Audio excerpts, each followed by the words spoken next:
Mwananchi.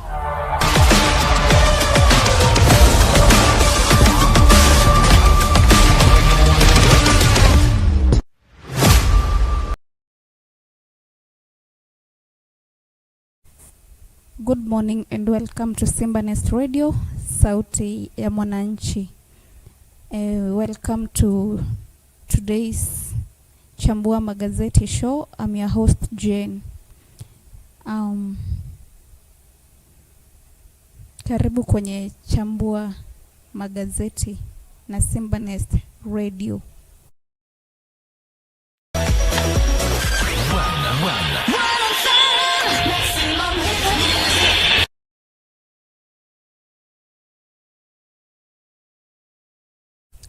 So today we're gonna start with the Daily Nation.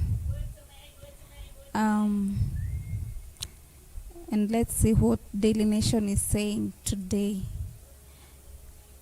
And the main topic, the main story on Daily Nation is that a State House budget doubles to 17 billion shillings. And it continues to say that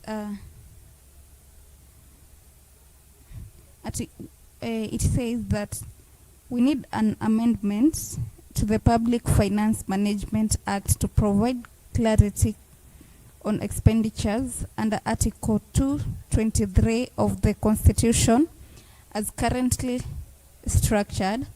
The National Treasury will continue to abuse the Constitution, and we may end with a discredited budget regime. That's the main story on Daily Nation. It continues to say that the State House budget for the current financial year has doubled to 17 billion shillings, following additional 8 billion shillings mid-year allocations under a constitutional clause reserved for emergency spending without prior approval by the National Assembly. And the analysts at the Parliamentary Budget Office warned the provision is routinely exploited by the government to allocate funds for expenditures that would otherwise not be classified as unforeseen. And as we look at other stories on Daily Nation, there's an interview and Okech Salah on Raila's Death 2027 elections. And it says on page 7, controversial businessman speaks about his association with Raila Odinga, who died last October, revisiting the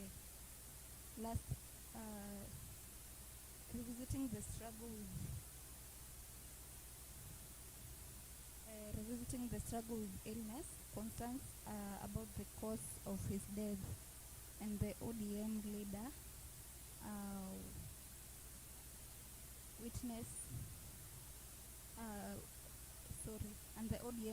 wishes for the 2027 polls. You can find more about that story on page 7 of the Daily Nation. And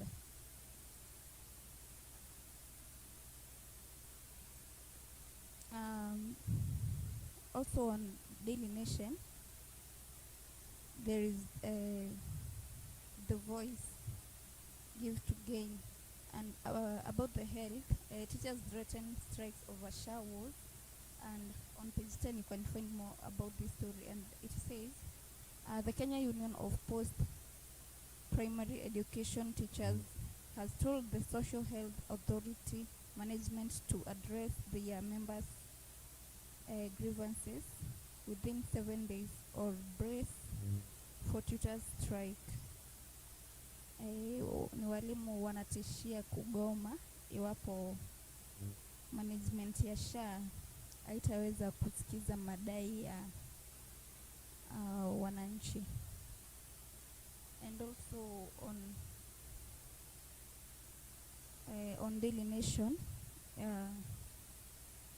we find that cancer patients turned away as KNH machine breaks down Kenyatta National Hospital. And it says on page 3, patients at Kenyatta National Hospital have been left without access to advanced radiotherapy for 2 months after the linear acceleration, not acceleration but accelerator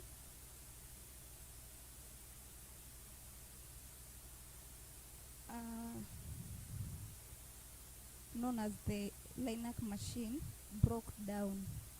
And she says the breakdown has reduced the hospital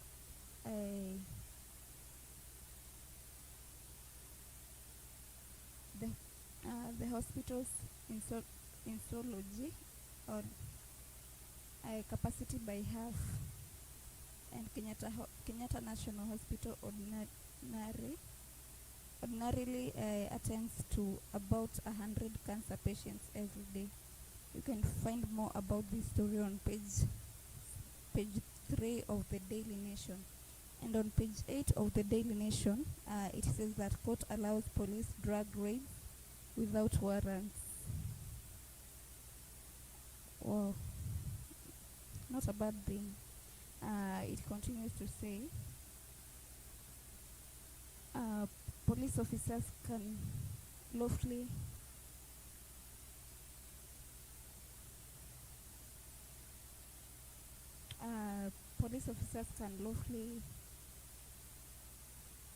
raid suspects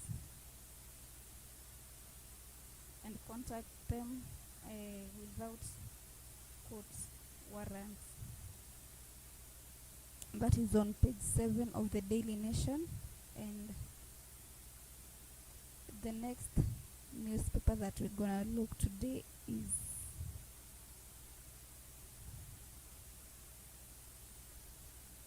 The Standard. And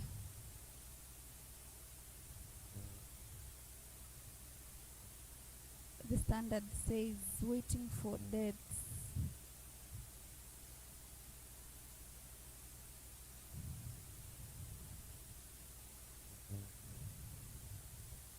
And she says,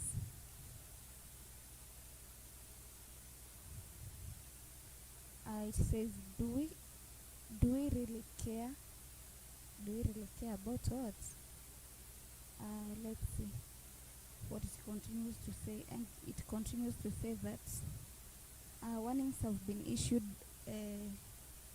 reporters written, the latest released just last week, and protests held, yet little has changed at Nairobi's Wilson Airport.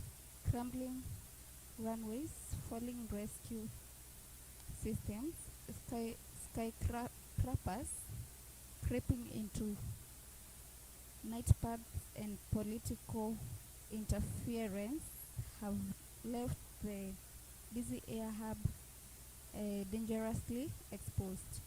With more than 120,000 aircraft movements every year, Insiders One Wilson is overstretched, poorly regulated, and edging towards disaster. More of this story you can find on page 6 of the Standard. And there is a cycle shown there about how the deteriorating infrastructure at Wilson Airport has been. Now, the first one says a 2023 multi-electoral technical committee found when airports suffered from damaged runways, leaking pipes, poor damage rated nodes, and weak power. I think on the matter of aircraft, it should be more serious because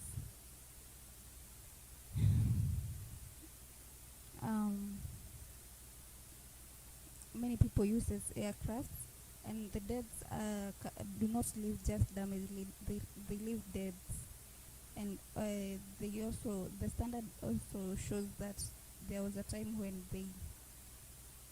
they published about the ticking time bomb about the Wilson Airport. The next newspaper that we're gonna look at is the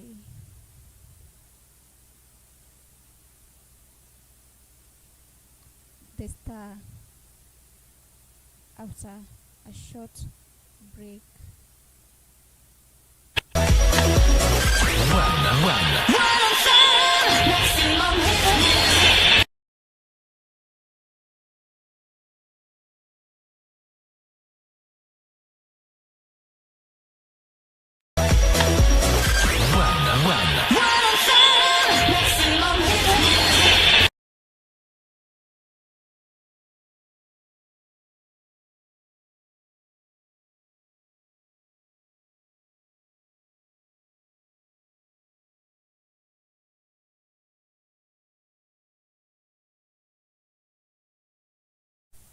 Welcome back.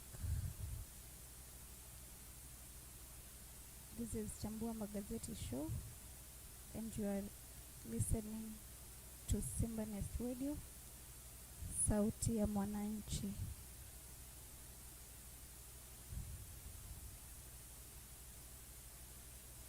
So let's look at the Star.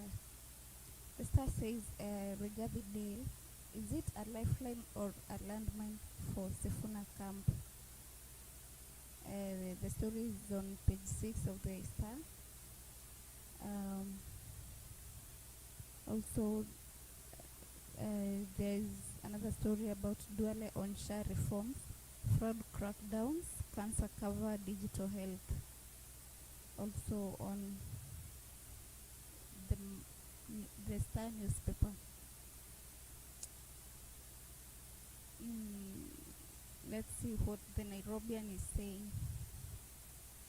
And on the Nairobian, the main story is a firebrand MP, love, power, and tragic end. And the paradox says, a bold, controversial, and unapologetically loud, Johanna Ngeno built his reputation on fearless fearless confrontation and fierce loyalty to his community. He clashed with presidents, police, and rivals, earning admiration as a grassroots defender. And it continues to say,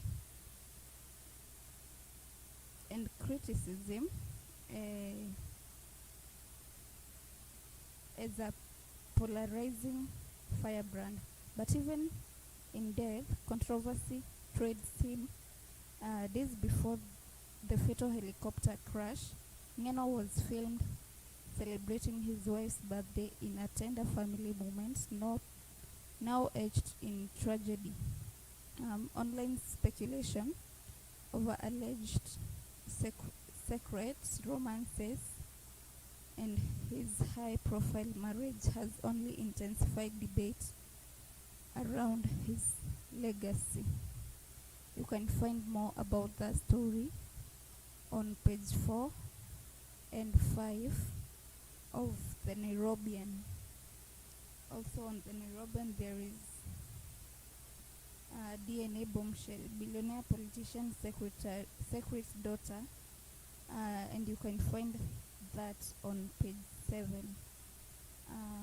On page 6, you can find another story about from love scandal to social media showdown.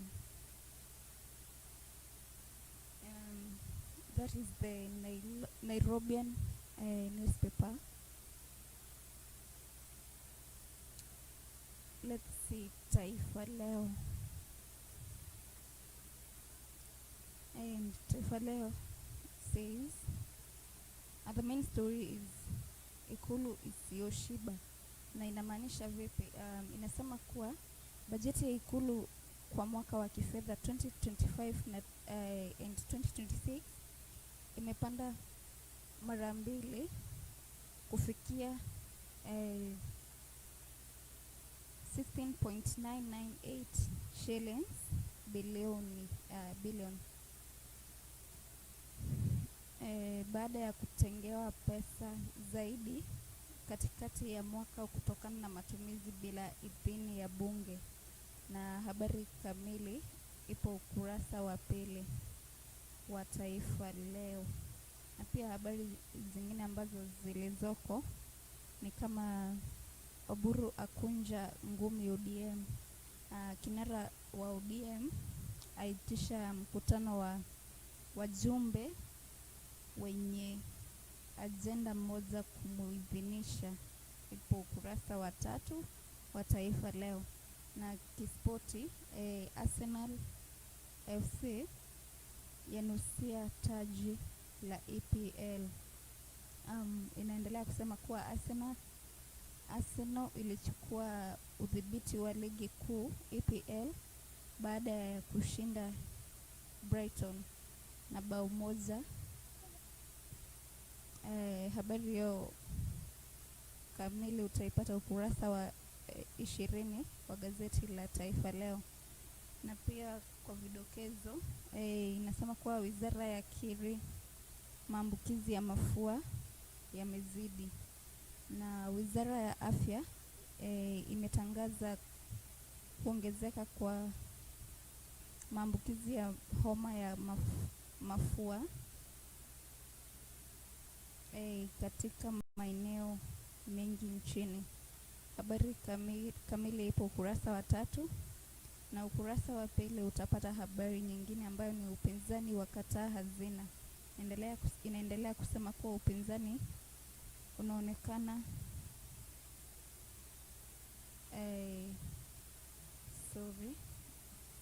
upinzani umeomba bunge kukataa mswada wa wizara ya fedha kuhusu miundombinu mwaka wa 2026. Na habari nyingine ambayo ipo ukurasa wa 8 ni 200 wafariki temboni nchini DRC. Inasema kuwa watu 200 waliaga dunia Jumanne timboni kwenye maporomoko ya ardhi kufuatia mvua kubwa. Pole sana kwa familia za waliofiwa na Mungu awape amani. Kwa People's Daily, habari kuu ni kuwa Gachagua Kindiki battle for Mount Kenya supremacy. Kama mnavyojua wote wawili wametoka Mount Kenya na hatujui nani atakayeshinda, ama hatujui Mount Kenya watachagua wao yupi. Hiyo ndio habari kuu kwenye People's Daily.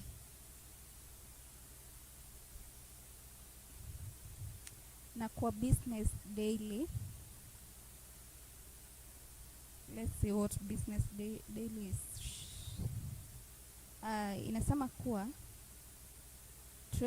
Treasury retains budget for Raila's office and pension. Na inasema kuwa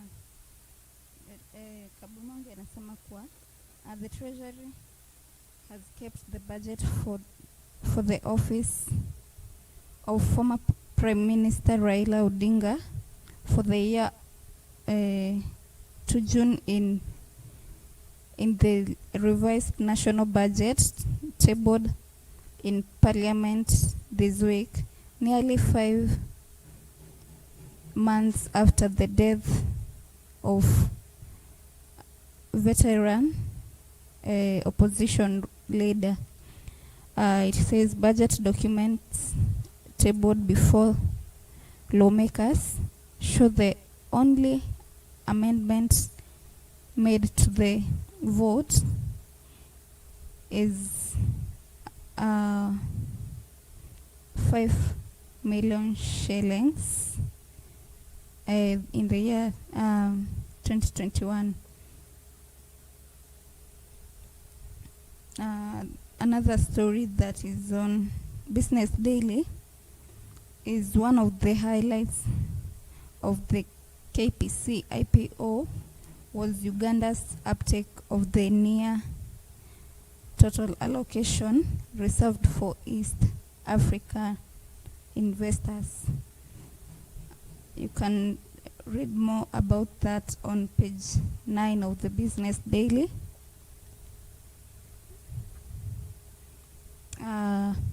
Also, another story is about State House added 8.4 billion shillings for travel, new cars, hospitality. Yeah, that's all on the Business Daily newspaper.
Welcome back, and I would like us to look more into details on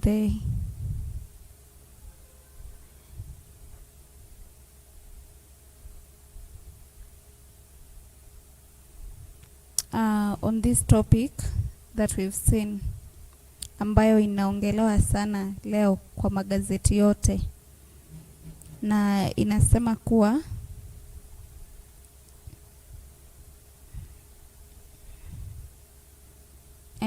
it says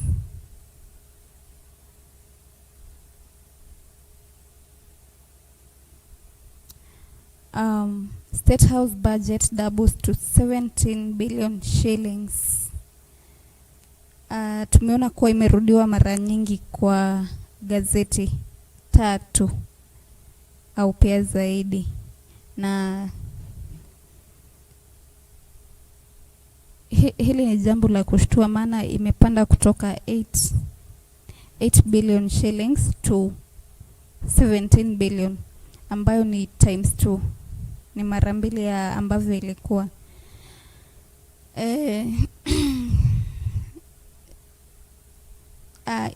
According to the report, the budget for the State House has increased from about 8.5 billion shillings to about 16.998 billion shillings. That is around 17 billion shillings.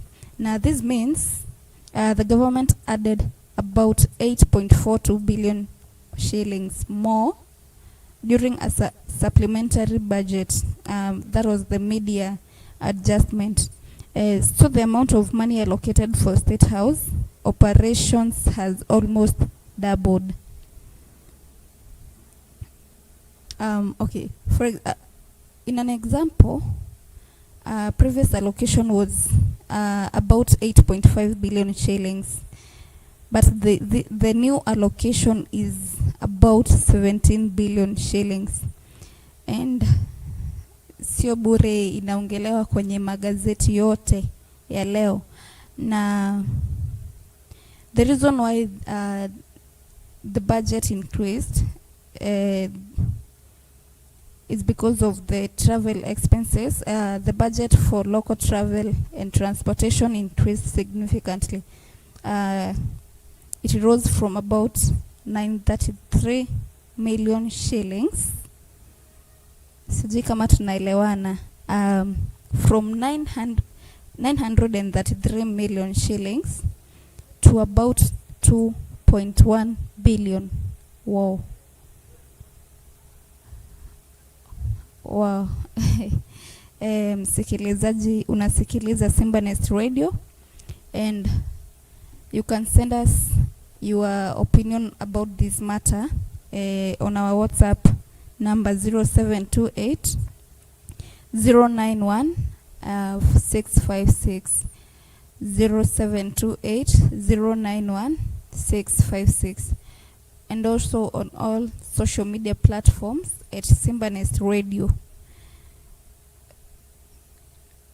Ile ni jambo la kushtua sana. That is only on travel expenses.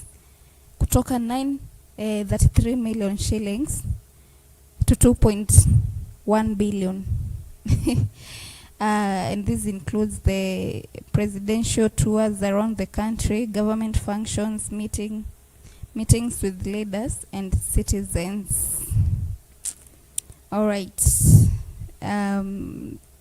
Another reason why the budget has increased is the hospitality and events. More money is allocated for hosting foreign leaders, state functions, and official ceremonies. And these events usually involve security, catering. As we all know, a president must have a high security. We don't know why. But okay, have you ever wondered, a person like me, I don't need to work with bodyguards right now, but the moment I become a president or a politician, I must have like as many bodyguards as possible. That is just a by the way. Also, logistics and accommodations, and that is another thing why the budget has increased greatly. And also operations of the presidency. State House also supports the president's advisors, and they are well paid. Yeah. Administrative staff, communication teams, and maintenance of State House buildings.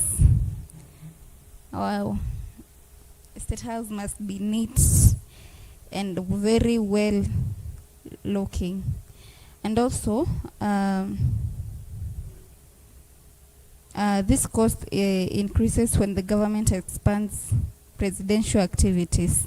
So the more the president travels, the more the president hosts foreign leaders, the more the budget increases. The more he goes, he travels abroad for whatever meetings, the more the budget will increase. That means the more the State House is renovated, the more the caterings are done, the more the budget will increase. That's very concerning, by the way. And the reason why this story is controversial is because Kenya is facing economic pressure. Yesterday we saw on another newspaper that Kenyans are really struggling with financial pressure. So that's why this issue has been talked about in many newspapers today. Like it's a big news, a very big news, and it's very concerning. By the way, that's a lot of money. Yet Kenyans are struggling with financial pressures.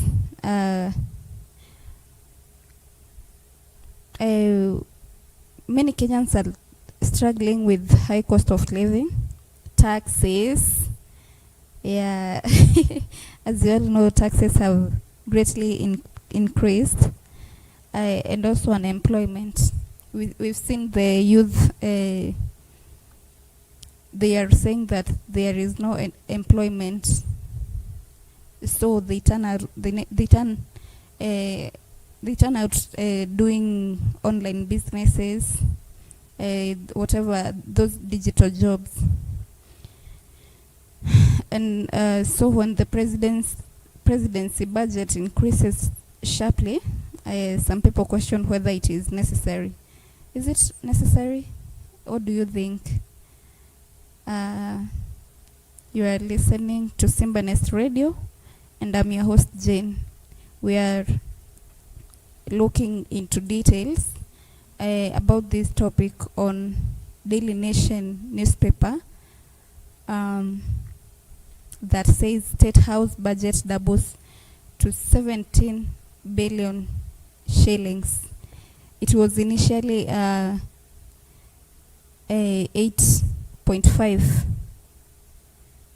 billion shillings, but it has now increased times 2, which makes it up to 17 billion shillings. That is very concerning, and it has been a great news today to everyone, to Kenyans and to everyone, whoever understands that 1 billion is a lot of money, 2 billion is a lot of money, 3 billion is a lot of money. So what about 17 billion shillings? You can send us SMS about your opinion on our WhatsApp number 0728 091 656, 0728 091 656, and on all social media platforms at Simba Nest Radio. I'm your host Jane Naitore. So let's compare with the White House. The newspaper even noted that the Kenyan State House budget is now higher than the budget of the White House in the United States, which surprised many observers. Wow. The United States are far much ahead than us Kenyans. But now our president is living even better than the president in the US. Anyways, what do you think? I think that's very it's a concerning issue, by the way.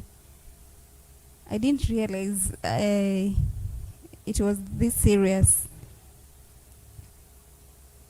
Okay, the reason why it's serious is because in United States, the economy is far much better than ours.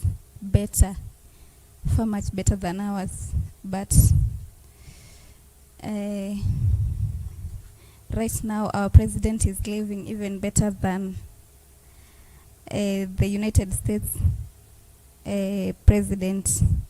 And whatever this means politically is that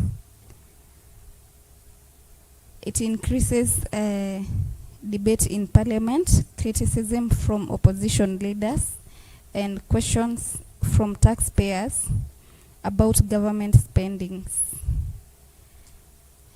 Yeah, wananchi tutateta because president hawezi kuwa anaishi vizuri hivyo yet tunateseka huku chini. And in simple terms, the newspaper is saying that the government has increased the amount of money used to run the president's office from 8.5 billion shillings to 17 billion shillings, mainly due to higher travel, hospitality and operational expenses. Sijaona kitu ya maana hapo isipokuwa kutravel. Anyway, you are listening to Simba Nest Radio, sauti ya mwananchi. That will be all for today. I've been your host Jane, and thank you for choosing Simba Nest Radio. Have a good day.